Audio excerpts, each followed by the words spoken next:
جو آسودگی اور تنگی میں اپنا مال اللہ کی راہ میں خرچ کرتے ہیں اور غصے کو روکتے اور لوگوں کے قصور معاف کرتے ہیں،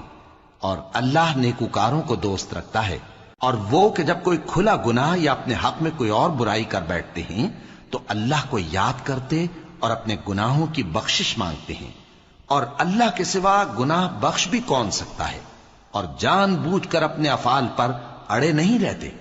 ایسے ہی لوگوں کا صلہ ان کے پروردگار کی طرف سے بخشش اور باغ ہیں جن کے نیچے نہریں بہ رہی ہیں، اور وہ ان میں ہمیشہ بستے رہیں گے،